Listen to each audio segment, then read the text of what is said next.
Happy New Year to all of you Razorback fans out there as we run into the year 2023. Let's take a look back on the three best moments of Razorback Sports in the year 2022. Kind of an end of the year, new year recap, however you want to put it. It doesn't matter. We're going to check it all out on today's Locked On Razorbacks podcast. You are Locked On Razorbacks, your daily podcast on the Arkansas Razorbacks. Part of the Locked On Podcast Network, your team every day. And welcome into Locked On Razorbacks podcast. I am your host, John Nabors. I am also the host of Out of Bounds. You can catch every weekday afternoon from 1 to 4 on 103.7 The Buzz and 103.7thebuzz.com. Today's episode is brought to you by LinkedIn Jobs. LinkedIn Jobs helps you find the qualified candidates that you want to talk to faster. So post your job for free at linkedin.com/lockedoncollege. That's linkedin.com/lockedoncollege to post your job for free. Terms and conditions do apply. I hope everybody had a wonderful new year, as it was kind of a weird one. Anytime the new year arrives during the weekend, it always makes it a little bit strange. But I know a lot of you are probably having the day off today. Maybe you're getting January 2nd off as part of the whole deal and whatnot. And honestly, I was kind of happy that nothing too crazy happened in Razorback Sports over the weekend, because I really wanted to do this episode and doing a recap and looking back on some of my favorite and the best moments from the year 2022. And then as this week goes on, I'm going to have some really good things to talk about that I thought about over the weekend, dealing with not only Arkansas, but some other teams that have impacted or have shown some influence on what Arkansas can be. And so that'll probably come up tomorrow. But this works out perfectly. This works out perfectly because I'm going to look back on the three best moments, in my opinion, of the Razorback Sports year. You can call them my favorite Razorback moments, you know, however you want to call them that. But these are just my opinion. Some people may rearrange them. Some people may disagree, although I feel like some of them pretty much everybody's going to be unanimous on. So let's go ahead and dive into the number three best moments of Razorback Sports in the year 2022. And actually, it was what's welcomed the year of 2022 as Arkansas football goes on the road into Tampa and to win the Outback Bowl over Penn State by a final score of 24-10 back on January 1st. So, you know, I picked this moment, and, you know, we're going to have all these different sports basically represented, but I chose this moment as the number three one because I remember how I felt after that game. And that's really what it comes down to, is how I felt after the end of the game or after the end of this event, whatever it may be. And it capped off Arkansas winning having a 9-win season. It was the most wins it ever had in a season since Bobby Petrino in 2011. It was a year to where they finished ranked in the top 20 for the first time since Bobby Petrino. It was a year that seemed like, even though they lost some games that you look back upon and they shouldn't have lost, you felt like, hey, they gave Alabama all that they wanted on the road, a team that ended up going into the college football playoff. They, you know, shouldn't have lost to Auburn. You know, it is what it is on that one. They ended up losing a game like, you know, it was frustrating because, like, Georgia, you know, they had to go on the road. He had to play them on the road. And that one didn't go very well for Arkansas at all. So they just had a few games here and there that were a little frustrating. The Ole Miss game, of course, was like down to the wire, 2-point conversion away from winning it. So even though you lost games that year, even in the games you lost besides Georgia, it was either you had a bad game, but you were the much better team. You either gave one of the best teams all that they wanted on the road, or you were a simple 2-point conversion away from winning a game. Like you were close. You were close to having a double-digit win season and really putting a stamp on where you belong in the SEC. And last season, Arkansas ended up finishing third in the SEC behind Alabama and Ole Miss, two teams that they were this close to actually beating. It was such a great feeling to have Razorback football relevant once again. Now, I know we went through this season already, and we've already gone through all the struggles and trials and tribulations and frustrations that this past season had on so many of us. But just looking at that moment, though, that's what we're looking at, just that moment. You remember how you felt after that game? You remember how you felt when you went out there and you had just a tremendous season?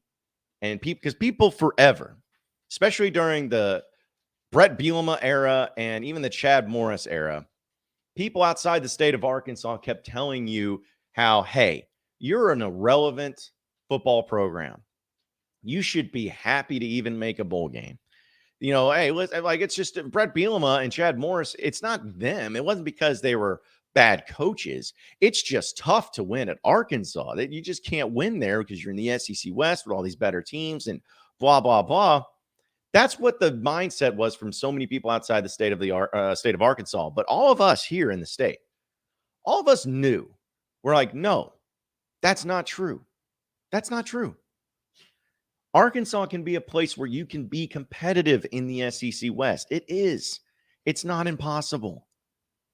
You just got to have the right coaches in place. You got to have the right people in place. It's been proven before. Like Bobby Petrino didn't have any problems winning in Arkansas. And that was during the time when the SEC West, even the SEC in general, you can make the argument, was at its strongest. But nobody wanted to hear that. It's because people liked Brett Bielema because he was nice and he's a good friend of people. And they're like, no. It was more about you. You were the reason why he couldn't succeed. It wasn't because of other reasons that he just gave up and mailed it in and was a bad coach that took advantage of a lot of money and just took it for granted his job. No. It wasn't that. It was the fact that you had such a bad program that just couldn't get to that point. Well, that got proven wrong.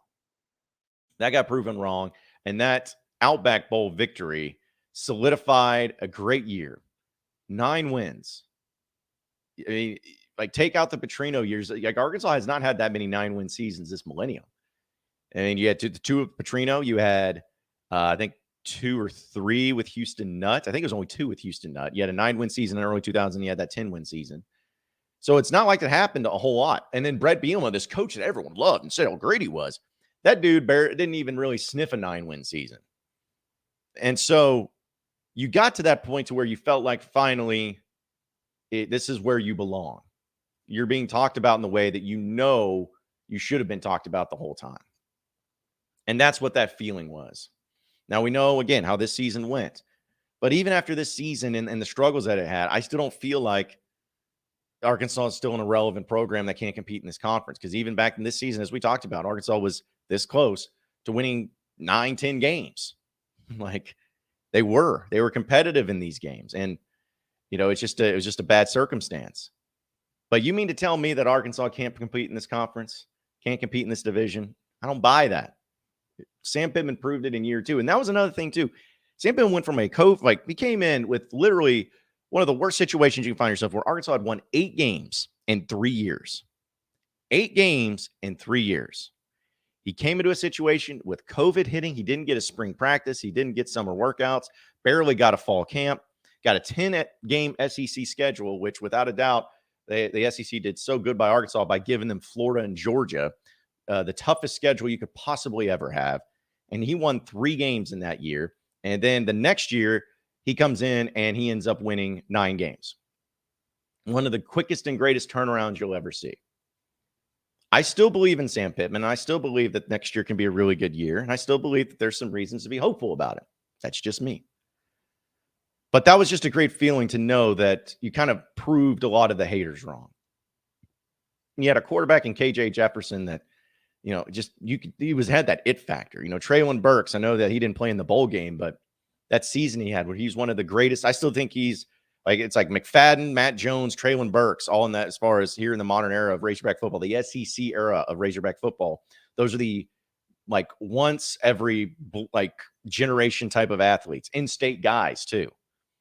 And so seeing them and playing that way, and then that Texas game and rushing the field and all that stuff, it just really got solidified after the season came to an end and you were in Tampa on New Year's Day against a high-quality Big Ten opponent.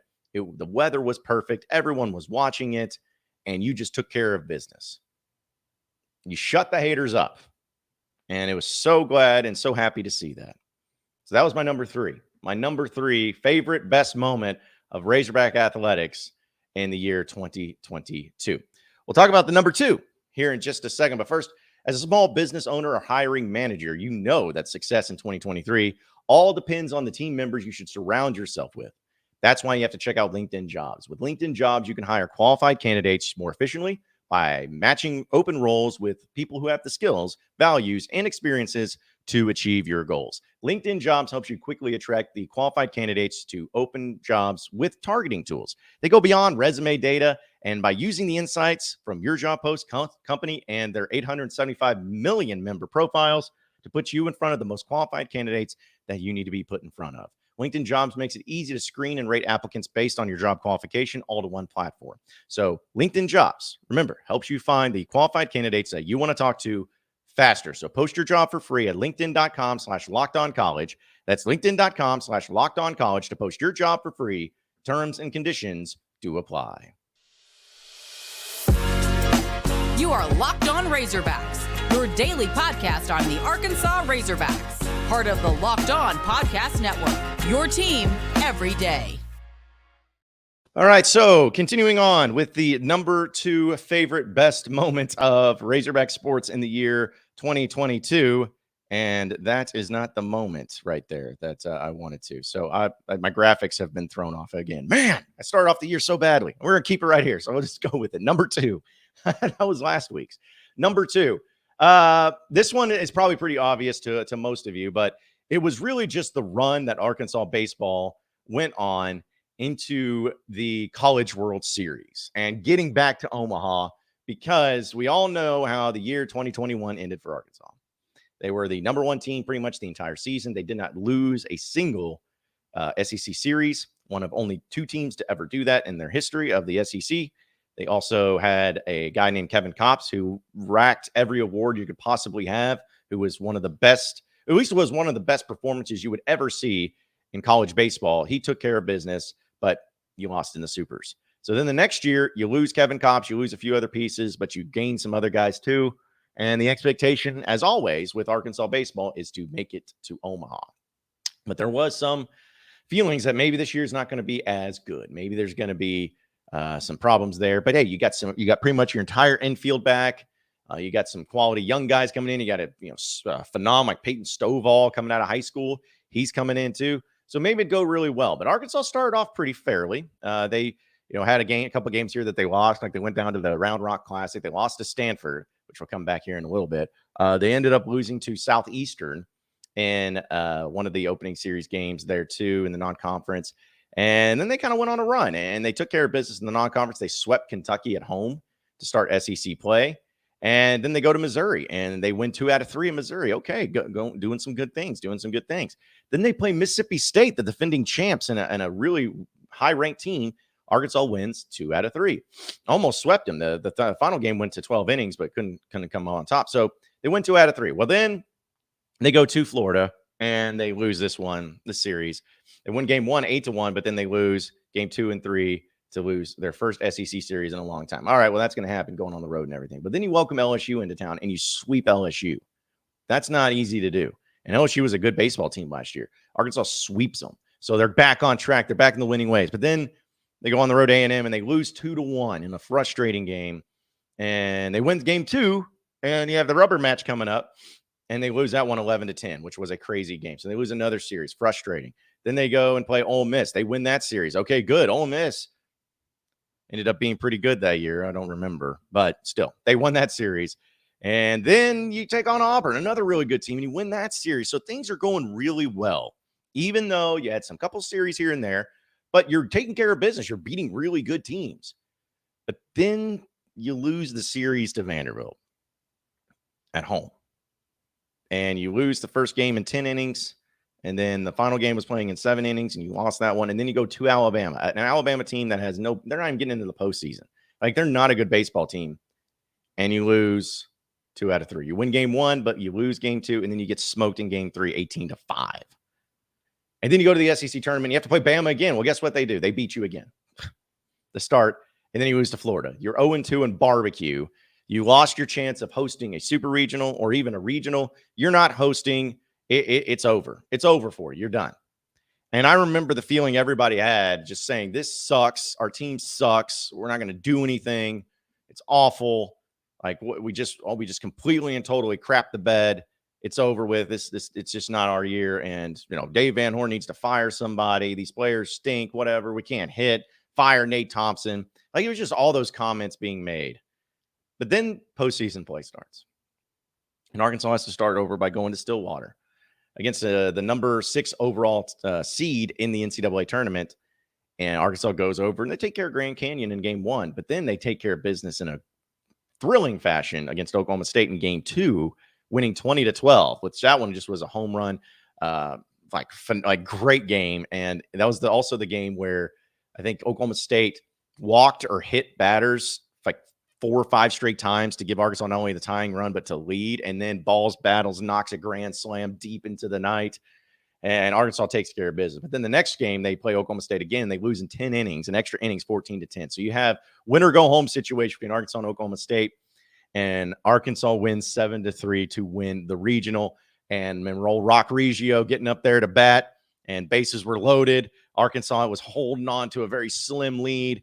And Hagen Smith comes in, true freshman, throws it right down the pipe, strikes him out swinging. The inning's over, and Arkansas goes and takes care of business. Just could not ask for anything more. Arkansas moves on to the Super Regionals as they will be facing North Carolina Chapel Hill. But let me say this. That Oklahoma State team, I still believe, was one of, if not the best team in the NCAA. I still think that was the best team Arkansas faced all postseason. Better than Ole Miss, better than any of the teams that were in the World Series. Oklahoma State, I still believe, was the best team that Arkansas faced in postseason. And the fact that Arkansas won that series and won that regional was huge. They go on the road to North Carolina and Chapel Hill, and they sweep them. They win the first 2 games. Win it 4-1, then 4-3. I remember being out there at Chapel Hill. Awesome campus. The fans were awesome too. It was a really cool place, but Arkansas took care of business, and they get to go back to Omaha. A thing that nobody thought was possible at the end of the regular season, and especially in SEC tournament play.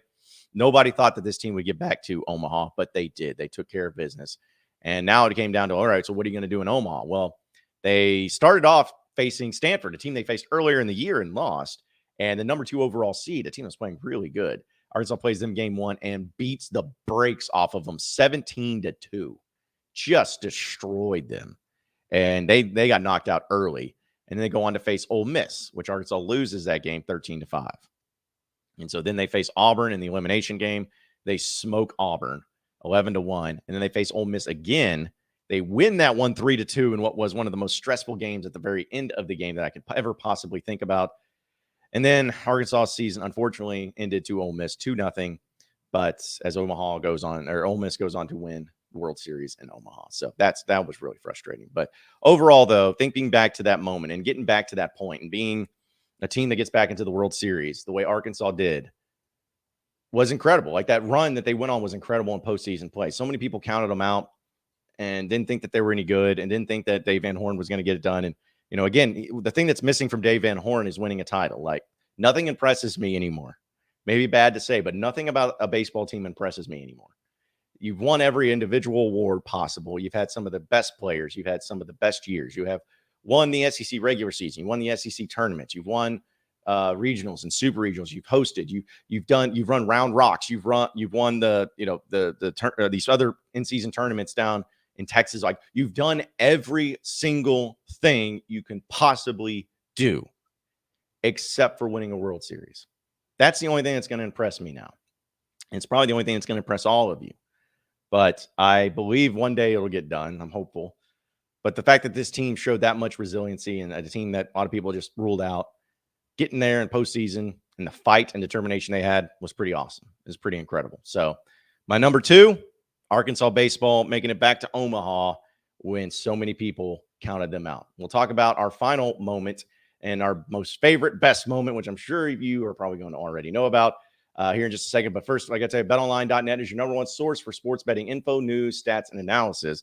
Get the latest odds and trends for every professional and amateur league out there, from pro football to college bowl season to basketball, World Cup. They've got it all at BetOnline.net. And if you love sports podcasts, they have those out there at BetOnline as well. So they're always the fastest and easiest way to get all of your sports betting info. So head to the website today or use your mobile device to learn more over at BetOnline, where the game starts. You are Locked On Razorbacks, your daily podcast on the Arkansas Razorbacks. Part of the Locked On Podcast Network, your team every day. All right, so final segment here on the Locked On Razorbacks podcast, the number one moment for Razorback Sports in the year 2022. To me, it's not even a question. It's not even close. Arkansas basketball defeating Gonzaga, the number one overall seed in the NCAA tournament, to advance to the Elite Eight for the second straight year. Now, I may be a little bit biased, and I will say that all these moments that we're talking about here, I was actually there in person to witness all of them. So that probably makes it a little bit more exciting to be there in person, which I'm not trying to do it in a bragging way. I'm just saying, like, when you witness it in that regard, it's something that sticks with you a little bit longer. It's great for everybody, but for Arkansas going into the NCAA tournament and knowing the season they had last year, it was a great one. And it was kind of a weird one in the regards of, if you think back to the talent level, the individual talent level that Arkansas had, Jalen Williams was the only NBA player. I mean, he got drafted and that was awesome, but like, you did not have a whole lot of offensive skills like on your team. You had a lot of guys that kind of just would have moments here and there, but really weren't that great. And they were still able to do just as good, if not better, than what they did the previous year when they had some elevated individual talent and a little bit more depth too. But Arkansas took care of business in game one against Vermont, which was a tough game up in Buffalo. People forget about that. Like, I remember talking to Muss and some of the coaches, and they're like, we did not get a good draw. Like, Vermont was really good. And they showcased that, and Arkansas took care of business, ended up winning that one. And same thing against New Mexico State in the next one. Arkansas, they were a really good team, really low seeded, if you will, but Arkansas took care of business against them. And they had the San Francisco, and everybody was like, oh, geez, 4 seed Arkansas going up against the number 1 overall seed Gonzaga. They got a guy like Chet Holmgren, who's probably going to be a lottery pick, maybe the number 1 pick overall, taken in the draft. They got Drew Timme. They got a lot of experienced guys from the team before that ended up going to the national championship and almost going undefeated. Like, they got this entire crew of guys that are just so good, and Arkansas doesn't match up well because they have so much size and length. In Arkansas, they really only have 1 or 2 guys that are actually capable of, being able to guard anybody down low. So it just did not feel good. The matchup did not feel good going into this one.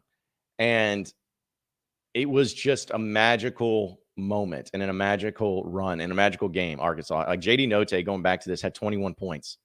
He had 21 points. I'm 9 of 29 shooting. Like, he almost shot 30 times, which you had to do. He had to do that. Now, he was really the biggest offensive threat that Arkansas had. He had 21 points. Jalen Williams had 15 points and 12 rebounds with 3 assists and 1 block. But the guy, the unsung hero, if you will, was Trey Wade, who never really showed any sort of offensive prowess whatsoever. But in this game, had 15 points, goes 3 of 4 from three-point land, had 7 rebounds, as well as an assist, a steal, and a block. Just phenomenal play. Audice Toney was great defensively. He was the defensive dude. Stanley Amude did not play a whole lot in this game, but did have 6 points. Devo Davis came in with 25 minutes, and he was able to spell a little bit there between him and Amude. But even Drew Timme had 25 points in this game. Chet Holmgren fouled out, but only had 11 points and 14 rebounds.